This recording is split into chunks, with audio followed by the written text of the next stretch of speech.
اور کیا دیکھتا ہوں کہ ہیکل کے آستانے کے نیچے سے پانی مشرق کی طرف نکل رہا ہے، کیونکہ ہیکل کا سامنا مشرق کی طرف تھا، اور پانی ہیکل کی دہنی طرف کے نیچے سے مذبح کی جنوبی جانب سے بہتا تھا۔ تب وہ مجھے شمالی پھاٹک کی راہ سے باہر لایا اور مجھے اس راہ سے جس کا رخ مشرق کی طرف ہے بیرونی پھاٹک پر واپس لایا، یعنی مشرق رویا پھاٹک پر، اور کیا دیکھتا ہوں کہ دہنی طرف سے پانی جاری ہے، اور اس مرد نے جس کے ہاتھ میں پیمائش کی ڈوری تھی مشرق کی طرف بڑھ کر 1000 ہاتھ ناپا اور مجھے پانی میں سے چلایا، اور پانی ٹخنوں تک تھا۔ پھر اس نے 1000 ہاتھ اور ناپا اور مجھے اس میں سے چلایا، اور پانی گھٹنوں تک تھا۔ پھر اس نے 1000 اور ناپا اور مجھے اس میں سے چلایا، اور پانی کمر تک تھا۔ پھر اس نے 1000 اور ناپا، اور وہ ایسا دریا تھا کہ میں اسے عبور نہیں کر سکتا تھا، کیونکہ پانی چڑھ کر تیرنے کے درجہ کو پہنچ گیا، اور ایسا دریا بن گیا جس کو عبور کرنا ممکن نہ تھا۔ اور اس نے مجھ سے کہا، اے آدم زاد، کیا تو نے یہ دیکھا؟ تب وہ مجھے لایا اور دریا کے کنارہ پر واپس پہنچایا، اور جب میں واپس آیا تو کیا دیکھتا ہوں کہ دریا کے کنارے دونوں طرف بہت سے درخت ہیں۔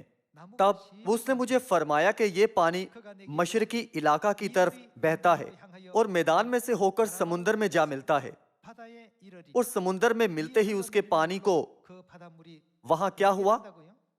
پانی کو شیرین کر دے گا۔ اس آیت میں دریا کا نام کیا ہے؟ اس کے علاوہ مکاشفہ باب 22 میں خدا کے مقدس سے نکلنے والے پانی کو آب حیات کے دریا کے طور پر بیان کیا گیا ہے۔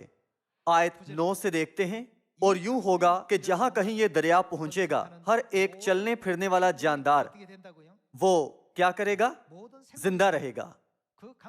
جہاں کہیں یہ دریا بہتا ہے، جہاں کہیں یہ پہنچتا ہے، زندگی بخشتا ہے، اور مچھلیوں کی بڑی کثرت ہوگی، کیونکہ یہ پانی وہاں پہنچا اور وہ شیرین ہو گیا۔ پس جہاں کہیں یہ دریا پہنچے گا، زندگی بخشے گا۔ حتیٰ کہ بحر مردار بھی شیرین ہو جاتا ہے اور تمام جاندار زندہ رہتے ہیں۔ لغوی معنی میں کیا یہ دریا آب حیات کا دریا نہیں ہے؟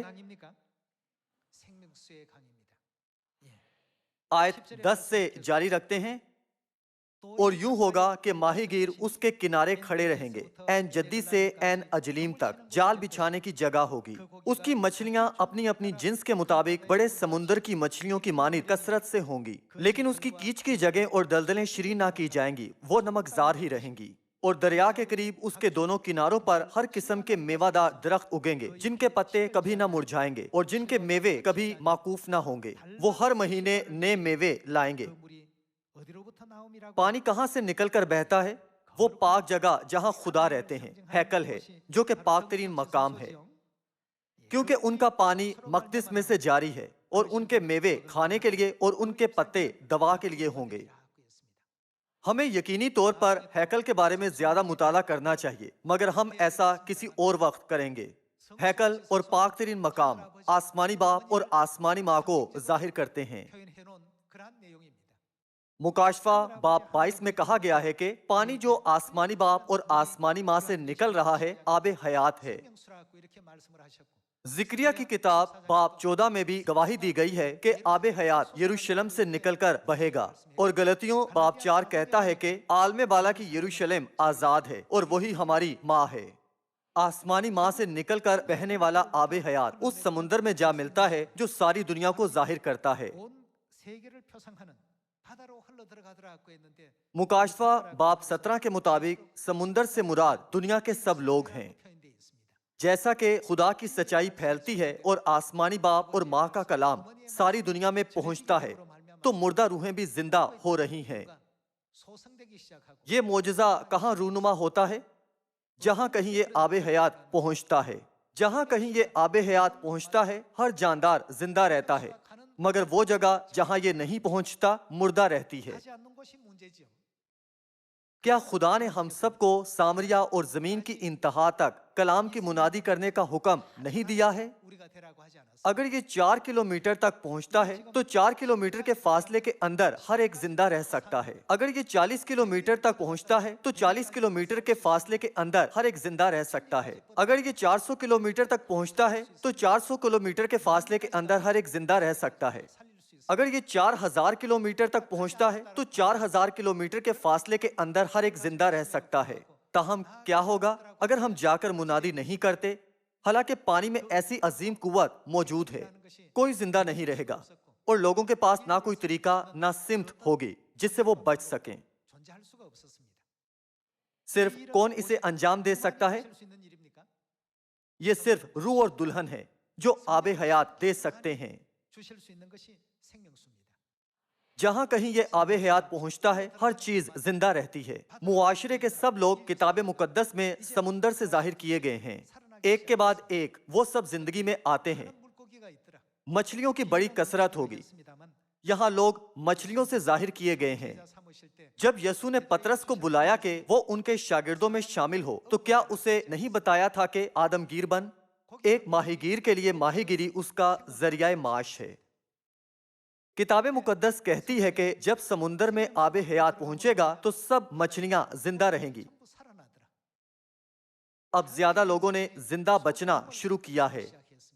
کیا ہو اگر ہم آسمانی باپ کی منادی کرنے سے اور آسمانی ماں کا جلال ظاہر کرنے سے ہچکچائیں، یہ جانتے ہوئے بھی کہ اس میں ایسی عظیم قوت ہے۔ لوگوں کے پاس خوشخبری سننے کا کوئی موقع نہیں ہوگا اور ان کا انجام زندہ رہنے میں ناکامی پر ہوگا۔ اس لیے خدا نے ہمیں کیا حکم دیا تھا؟ انہوں نے ہم صیون کے سب فرزندوں کو حکم دیا تھا کہ ان کا کلام انہیں بتائیں، خواہ سنیں یا نہ سنیں۔ بے شک ایسے لوگ ہیں جو دلدل اور کیچ کی مانند ہیں۔ کتاب مقدس کہتی ہے کہ دلدلیں اور کیچ کی جگہیں شیرین نہ کی جائیں گی۔ شاید کچھ ایسے ہوں جو سچائی کے کلام کو سمجھ نہیں سکتے، چاہے ہم کتنی ہی بار انہیں یہ سکھائیں۔ تاہم زیادہ تر لوگوں کے ساتھ کیا ہوگا جب آب حیات ان تک پہنچے گا؟ آسمان کے سب فرزندوں کے لیے نبوت کی گئی ہے کہ وہ زندہ کیے جاتے ہیں اور باپ اور ماں کی باہوں میں واپس آتے ہیں۔ یہ ایک نبوت ہے کہ جسے بغیر ناکامی کے پورا ہونا چاہیے۔ کیا ہمیں اس کا یقین کرنا اور اسے عمل میں نہیں لانا چاہیے؟ مکاشفہ باب 22 سے دیکھتے ہیں، آیت 1۔ پھر اس نے مجھے بلور کی طرح چمکتا ہوا آب حیات کا ایک دریا دکھایا جو خدا اور برا کے تخت سے نکل کر اس شہر کی سڑک کے بیچ میں بہتا تھا، اور دریا کے وار پار زندگی کا درخت تھا۔ اس میں 12 قسم کے پھل آتے تھے اور ہر مہینے میں پھلتا تھا۔ کتاب مقدس میں ہم اور کہاں یہ اظہار بیان دیکھ سکتے ہیں کہ ہر مہینے میں پھلتا تھا؟ کیا ہم اسے حزقیل باب 47 میں نہیں دیکھ سکتے؟ اور اس درخت کے پتوں سے قوموں کو شفا ہوتی تھی۔ حزقیل باب 47 میں کہا گیا ہے، ان کے میوے کھانے کے لیے اور ان کے پتے دوا کے لیے ہوں گے۔ اور یہاں یہ لکھا ہے کہ اس درخت کے پتوں سے قوموں کو شفا ہوتی تھی۔ آیت 3۔ اور پھر لعنت نہ ہوگی، اور خدا اور برا کا تخت اس شہر میں ہوگا، اور اس کے بندے اس کی عبادت کریں گے، اور وہ اس کا منہ دیکھیں گے، اور اس کا نام ان کے ماتھوں پر لکھا ہوا ہوگا۔ اور پھر رات نہ ہوگی، اور وہ چراغ اور سورج کی روشنی کے محتاج نہ ہوں گے، کیونکہ خداوند خدا ان کو روشن کر دے گا، اور وہ عبدالآباد بادشاہی کریں گے۔ وہ عبدالآباد یعنی ہمیشہ تک بادشاہی کریں گے۔ آیت 6۔ پھر اس نے مجھ سے کہا، یہ باتیں سچ اور برحق ہیں۔ اس کا مطلب یہ ہے کہ یہ کلام ہرگز جھوٹا نہیں ہو سکتا۔